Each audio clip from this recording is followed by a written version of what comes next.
I think that Kusama is one of the things that she is expressing in her art. One of the things that she sets out to do is to recreate in the bodies and minds of the people who view her art the kinds of experiences that she herself has had.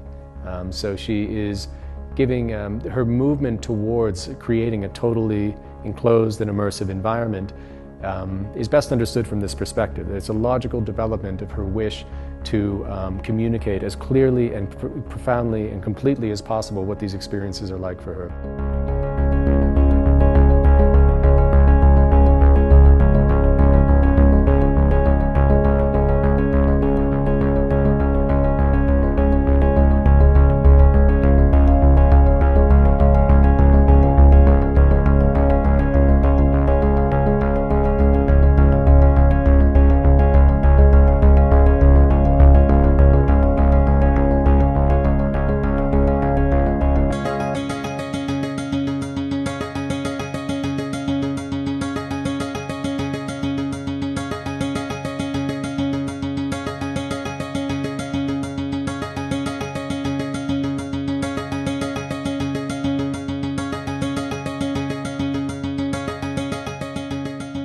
But of course, Kusama's first immersive installations were made in the early 1960s, and this was a moment, she wasn't unique in moving from making discrete single objects to making collective groups of objects and then environments, and it was very much part of a movement that's kind of called now, I suppose, environments and happenings.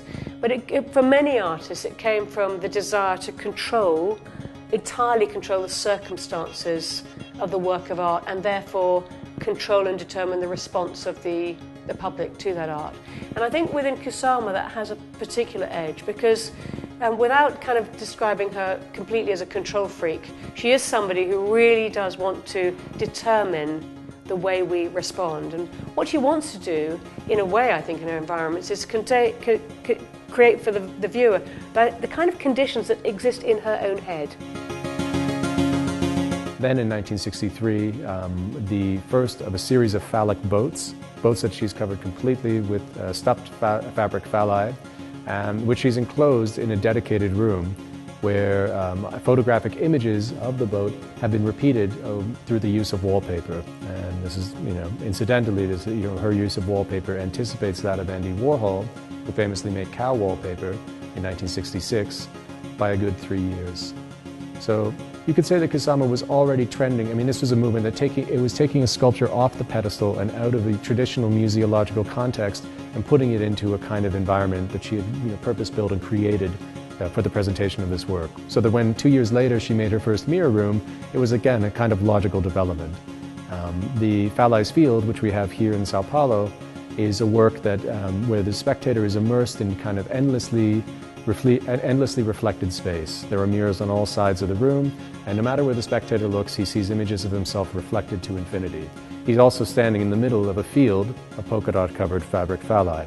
So again, there's this kind of, she is working with the same materials and the same tropes, but constantly pushing onwards to a more immersive experience. Many of the paintings, I think the Infinity Net, she would see as a metaphor for the kind of hallucinatory visions she experienced as a child. She talked about seeing the world through a kind of veil of dots or nets.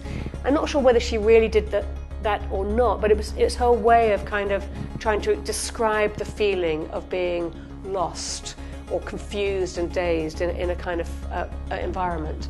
So the move into creating the 360-degree environment was not such a radical one. It was just a way of getting closer to creating that sensation for the viewer.